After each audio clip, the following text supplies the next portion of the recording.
एक गैर सरकारी तंजीम के आदाद-ओ-शुमार हमें बताते हैं कि पिछले साल के दौरान सिर्फ पंजाब में खवातीन के साथ ज्यादती के 3,387 वाक़यात पेश आए। इसी तरह बच्चों के हुकूक के लिए काम करने वाली एक तंजीम ने 2 साल कबल जमाशुदा आदाद-ओ-शुमार की रोशनी में इस बात का इंकशाफ किया था कि मुल्क में हर रोज 9 बच्चे ज्यादती का शिकार होते हैं, मगर अब सूरत हाल इससे भी ज्यादा गंभीर है।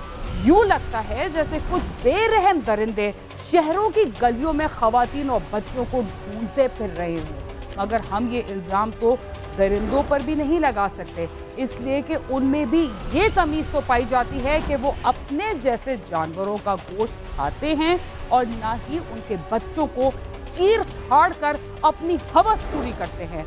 समझ नहीं आता कि ऐसे इंसानों को क्या नाम दिया जाए जो अपने मकाम से इतने नीचे गिर गए हैं कि अपने साथ उन इंसानों की खिदमत को भी खाक में मिलाने की कोशिश करने लगे हैं, जिन्होंने ना सिर्फ इंसानों बल्कि जानवरों के लिए भी समाजी इदारे और इलाज व मुआवजे के साथ ऐसे घर तामीर किए जहां जिस्मानी जख्मों के साथ रूहानी जख्मों का भी इलाज किया जाता है। ऐसे घिनौने जराइम में शामिल अफराद को कैफरे किरदार तक पहुँचाने के लिए मुख्तलिफ सज़ाओं पर भी बहस जारी है, मगर याद रहे कि कानून साजी के बाद ऐसे जराइम में मुलविस अफराद के खिलाफ कार्रवाई के बाद ही मुआशरे में किसी बेहतरी की तवक्को की जा सकती है। सज़ाओं और कवानीन का तब तक कोई फ़ायदा नहीं होता जब तक उन पर बगैर किसी तफरीक के अमल ना किया जाए। मुल्क के शहराओं और गली कूचों में दंदनाते जराइम पेशा अफराद के हाथों जिस तरह लोगों का कीमती सामान महफूज नहीं, बिल्कुल इसी तरह खवातीन भी हर तरह से गैर महफूज हैं। जराइम पेशा अफराद को पुलिस का डर है और नाकानून से सजा पाने का खौफ। ऐसे जराइम ने जहां हमें मकामी तौर पर रुस्वा किया, वहां बैनुल अक़वामी सतह पर भी हमारे मुल्क पर लगे बदनामी के दागों में मुसलसल इजाफा हो रहा है। लाहौर के मोटरवे पर एक बेबस खातून के साथ पेश आने वाले वाक़े ने भी मुल्क भर में इस बहस को जन्म दिया है कि ऐसे जराइम में मुलविस अफराद आखिर कब तक हमारे गली मोहल्लों और सड़कों पर दंदनाते फिरेंगे और आखिर कब तक बेबस माएं अपने बच्चों के सामने दरिंदा नुमा इंसानों की वहशत का शिकार बनेंगी। गुजरांवाला की रहायशी खातून जो कि कुछ अर्सा कबल ही अपने बच्चों को फ्रांस से लेकर पाकिस्तान अपने ससुराल आ गई थी। एक रोज वो अपने मेके डिफेंस लाहौर में आई, जहां से वो रात तकरीबन 1 बजे तीनों बच्चों को साथ लेकर गुजरांवाला जाने के लिए निकली। उसने गुजरांवाला जाने के लिए लाहौर सियालकोट मोटरवे का इंतखाब किया।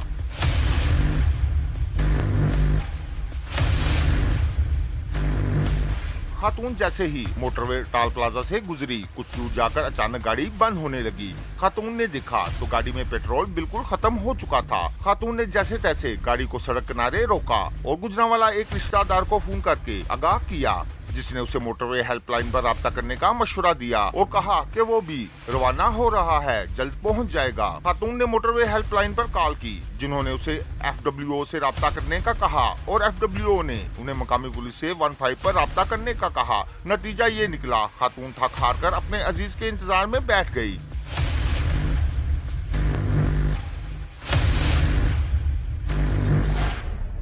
गाड़ी में पेट्रोल खत्म होने के बाद एक मां अपने बच्चों के साथ इस इंतजार में बैठी थी कि मजीद पेट्रोल हासिल करने के बाद अपनी मंजिल की तरफ बढ़ा जाए।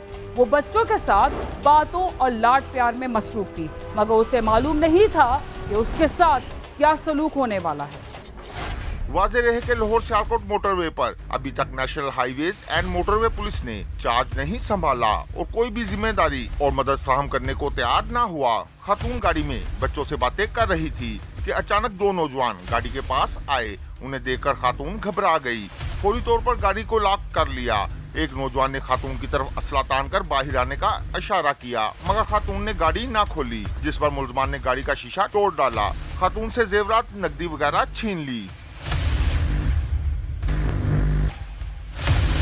मुलजमान ने वारदात के बाद खातून को जबरदस्ती मोटरवे के साथ जंगल में ले जाने की कोशिश की। खातून ने मज़ाहमत शुरू कर दी। जिस पर मुलजमान ने उसके बच्चों को गाड़ी से निकाला और जंगल की तरफ चले गए। माँ बेचारी ममता की मारी तमाम तर इंजाम की फिक्र किए बगैर बच्चों की खातिर उनके पीछे भागी और फिर इन इंसान नुमा दरिंदों ने जंगल में उसकी नामूस दागदार कर दी।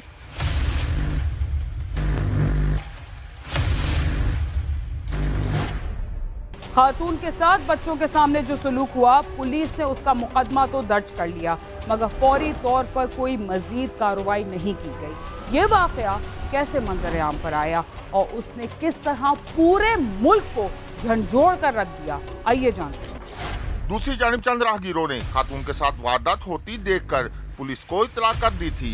डॉल्फिन फोर्स मौके पर पहुंच गई। गाड़ी सड़क किनारे खड़ी थी, उसका शीशा टूटा हुआ था। डॉल्फिन अहलकारों को सड़क के नीचे एक बच्चे की जूती पड़ी नजर आई, जिस पर डॉल्फिन अहलकारों ने फौरी जंगल का रुख किया। एक अहलकार ने जंगल में गड़बड़ महसूस करते हुए हवाई फायर भी किया। वो जंगल की तरफ जा ही रहे थे कि खातून अपने बच्चों के साथ गिरती पड़ती जंगल से बाहर आती दिखाई दी।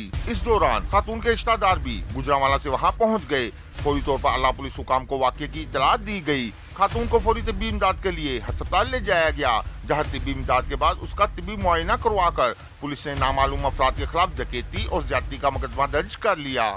इस वाक़े के अगले रोज ये खबर मीडिया पर नशर हो गई और न सिर्फ शहरियों बल्कि मुख्तलिफ सियासी पार्टियों की तरफ से भी बयानात आने लगे, जिस पर हुकूमत ने भी पुलिस हुकाम पर चढ़ाई कर दी। पुलिस की टीमें बना दी गयी मगर मुलजमान का कोई सुराग न मिला। क्रोल जंगल के करीब 3 देहातों में सर्च ऑपरेशन किए गए।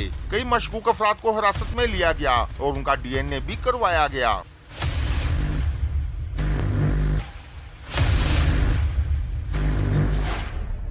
मोटरवे पर खातून के साथ पेश आने वाले गैर इंसानी वाक़े ने पूरे मुल्क के अवाम को रंजीदा कर दिया मगर मुल्जिमान की गिरफ्तारी के बाद ही असल मामलात की तह तक पहुंचा जा सकता था। क्राइम सीन में वक्त हुआ एक मुख्तसर से वक्फे का, जिसके बाद हम आपको बताएंगे कि पुलिस मुल्जिमान तक कैसे पहुंची और उनके साथ मजीद कितने चेहरे बेनकाब हुए। तब तक आप समा के साथ हैं। प्रोग्राम क्राइम सीन में एक बार फिर खुशामदीद। वक्फे से पहले हम आपको मोटरवे पर पेश आने वाले उस शर्मनाक वाक़े के सिलसिले में होने वाली पेशरफ्त के बारे में बता रहे थे, जिसने पूरे मुल्क में खवातीन के तहफ़्फ़ुज़ पर सवाल उठा दिया। इसी दौरान पंजाब के वज़ीर आला ने पुलिस के आला अफसरान के साथ एक प्रेस कॉन्फ्रेंस की और मुल्जिमान के बारे में मज़ीद बातों से आगाह किया। पुलिस तो अभी तक नाकाम थी मगर कुदरत को शायद कुछ और ही मंजूर था। खातून के तिब्बी मुआयने में मुल्जमान के मिलने वाले DNA को जब फोरेंसिक लैब ने अपने डेटाबेस में डाला तो एक DNA डेटाबेस में पड़े रिकॉर्ड से मैच कर गया। अगले ही रोज वजीर आला पंजाब ने अपने उजरा और IG पंजाब के हमरा प्रेस कॉन्फ्रेंस में बताया कि खातून से ज्यादती करने वाले मुल्जमान की शनाख्त हो गई है। एक मुल्जम आबद मली है जो कि बहावलनगर का रहायशी है और उसने 2013 में एक वारदात के दौरान अपने साथियों के साथ मिलकर एक घर में माँ बेटी को इज्तिमाई ज्यादती का निशाना बनाया था। उस वक्त उसका DNA लिया गया था, जिससे अब उसकी शनाख्त हो गई, जबकि उसके मोबाइल फोन रिकॉर्ड से दूसरे मुल्जम का नाम वकारुल हसन मालूम हुआ। उसके पास अपने नाम पे कोई 4 टेलीफोन सिमें थी जो कि वो मुख्तलिफ औकात में बंद कर चुका था, लेकिन हम अल्टीमेटली एक और नंबर तक पहुंचे जो कि उसके इस्तेमाल में था, उसके नाम पे नहीं था। दूसरा जो वकारुल हसन है, इसके ऊपर भी रॉबरी के 2 केसेस रजिस्टर और ये तकरीबन 14 दिन पहले ही बेल पे रिहा होकर अभी आया है। मुल्जम आबद की गिरफ्तारी के लिए किला स्ताशा में छापा भी मारा गया मगर वो अपनी बीवी के हमरा फरार हो गया, जबकि कमसिन बेटी को घर ही छोड़ गया, जिसे पुलिस ने अपनी तहवील में ले लिया और साथ ही आबद के भाई और वालिद को भी मांगा मंडी से हिरासत में ले लिया गया। पुलिस तो काफ़ी आई थी, थोड़ी जी थी, काफ़ी पुलिस आई है, पता नहीं कहाँ से आई है पुलिस, तो वो उन्हें पकड़ा नहीं गया। मैं साल तकरीबन हो गया इधर आए, तकरीबन साल हो या 100 महीना कम होगा या ज़्यादा होगा, इसकी बात का नहीं इतना मालूम। मगर ये ना बदतमीज़ बहुत, गाली गलौज भी करता था, जिसे दिल का तो झगड़ पड़ता था, तो इसलिए इसको छेते को मुँह नहीं लगाता, बुलाता ही नहीं था, अपनी मर्जी किसी जिसको मर्जी बुला लेता था। ये दस दे कहने फड़िया जाए, परेशानी ख़त्म हो, क्योंकि ये इन्हें जुल्म किया है, सज़ा मिलनी चाहिए थी, तो सज़ा भी ऐसी मिलनी चाहिए कि दुनिया वेख के कानून हथ लावे, तोबा कर ले, दोबारा इवें गलती कोई ना करे।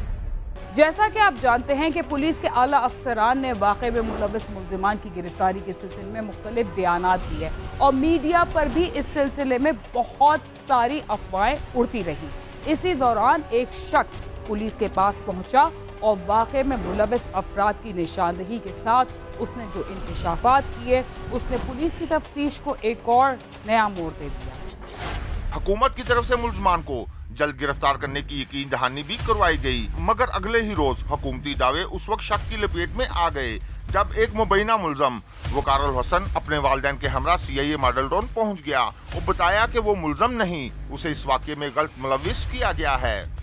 वकारुल हसन ने बताया कि जिन मोबाइल सिम्स की वजह से उसे मुलजम का साथी समझा जा रहा है वो रजिस्टर्ड तो उसी के नाम पर हैं, मगर उसके मुख्तलिफ रिश्तेदारों के इस्तेमाल में हैं, जबकि जिस सिम से मुलजम के साथ राब्ता हुआ था वो सिम उसके साले अब्बास के इस्तेमाल में है और वो भी बेगुनाह है। वकारुल हसन का DNA करवाया गया मगर वो मैच ना हुआ, जबकि मुतासरा खातून ने भी उसे शिनाख्त न किया। वकारुल हसन से पूछगछ के नतीजे में पुलिस ने दीपालपुर में छापा मारकर एक नौजवान शफकत उर्फ बग्गा भट्ट को हिरासत में लिया, जिससे तफ्तीश में इंकशाफ हुआ कि वो आबिद के साथ इस वारदात में शामिल था। उसका DNA भी मैच कर गया, जबकि मुतासरा खातून ने भी उसे शिनाख्त कर लिया।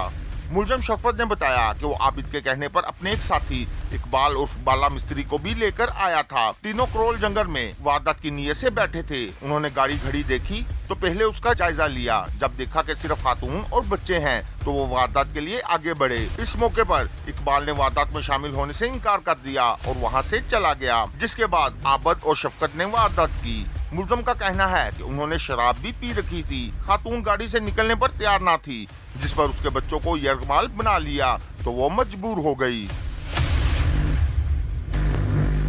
पुलिस हुकाम का कहना है कि मरकजी मुलजम आबिद के गिर्द घेरा तंग कर लिया गया है, जल्दी वो गिरफ्त में होगा। दूसरी जानिब मुलजम वकारुल हसन के साले अब्बास ने भी अजहर शेखुपुरा पुलिस को गिरफ्तारी दे दी और बताया कि वो आबिद के साथ फैक्ट्री में काम करता था। फोन पर सिर्फ काम की हद तक बातें होती थीं। उसके जराइम का ना ही उसे इल्म था और ना ही वो इसके साथ शामिल था।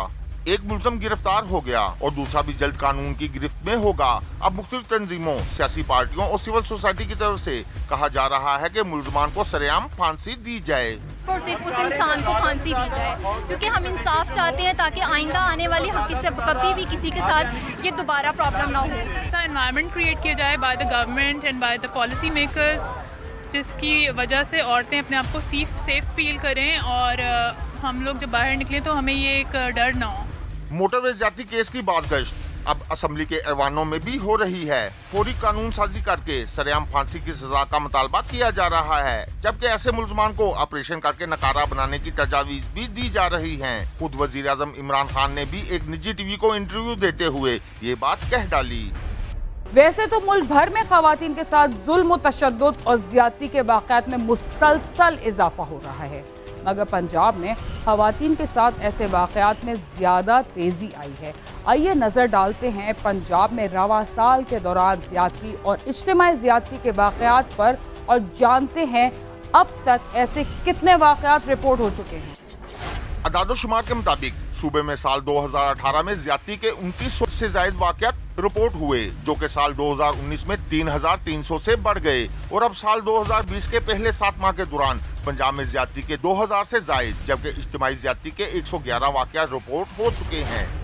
तशद्दुद के वाक़यात से सिर्फ मुतासरीन के जिस्म ही जख्मी नहीं होते, बल्कि उनके दिल और दिमाग पर पड़ने वाले असरात भी उनकी जिंदगी का रोग बन जाते हैं। देखते हैं इस वाक़े में मुतासरा खातून और बच्चों के बारे में माहिर नफ्सियात ने कितनी तशवीश का इजहार किया है। माहिर नफ्सियात का कहना है कि मुतासरा खातून कभी भी अपने ऊपर होने वाले जुल्म को फरामोश नहीं कर पाएगी और उसके असरात उसकी जिंदगी पर तबाहकुन भी हो सकते हैं। उसको साइकोलॉजिकल, उसको जिस्मानी और सबसे बढ़ के उसको रूहानी तकलीफ भी पहुँचती है और सारी ज़िंदगी वो इसको रफा नहीं कर सकती, इससे छुटकारा नहीं हासिल कर सकती। ना ही वो हमारे मुआशरे के मुताबिक लोगों का वो सामना कर सकती है, ना अपने घर वालों का सामना कर सकती है, ना अपने बच्चों का कर सकती है। माहिर नफ्सियात का कहना है कि बच्चों पर भी उसके सख्त मनफी असरात होंगे। तो जिस बच्चे के सामने उसकी वालदा के साथ ये फेल किया जाता है, ये जबर किया जाता है, ये जुल्म किया जाता है, अगर तो वो नाजुक जहन का था तो वो डिप्रेशन में चला जाएगा और सारी ज़िंदगी डिप्रेसिव साइकोसिस का शिकार रहेगा। अगर वो मजबूत जहन का होगा तो वो उसके जहन के अंदर एक बात बैठ जाएगी कि उसने ये बदला लेना है। तो बदला किस अंदाज से लेना है उसने, वो जहनी तौर पे बदला लेने के लिए हर जुर्म करेगा। क्योंकि जो वाकया उनके सामने हुआ है वो उनके जहन में नक्श होकर रह गया है।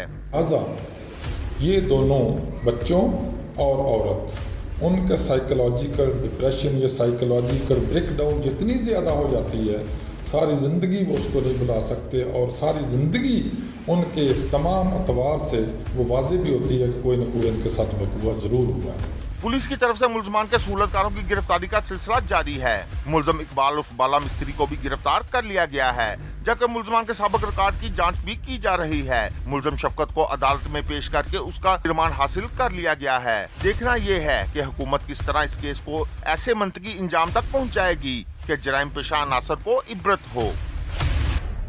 मुल्क में खवातीन के साथ पेश आने वाले ज्यादती के वाक़यात में इजाफा इस बात की दलील है कि अपने घर से निकलते वक्त जहां हमारे शहरी चोरों और डाकुओं के हाथों महफूज नहीं, वहां खवातीन और बच्चे भी उन वहशी दरिंदों से अपनी जान छुपाने की कोशिश करते हैं जो गलियों और बाजारों में उनकी ताक लगाए बैठे रहते हैं। काश हमारे यहाँ कानून की हुक्मरानी हो और मासूम शहरी आज़ादी से अपनी ज़िंदगी गुजारने में कोई खौफ महसूस ना करें। इसके साथ ही क्राइम सीन अपने अख्ताम को पहुँचता है। अगर आप हमसे रब्ता करना चाहते हैं तो हमारा पता है cs@समाज.tv। इसके अलावा आप ट्विटर, फेसबुक और यूट्यूब पर भी हमसे रब्ता कर सकते हैं और हमारा प्रोग्राम देख सकते हैं। बीना खान और क्राइम सीन की टीम को इजाज़त दीजिए और देखते रहिए समा।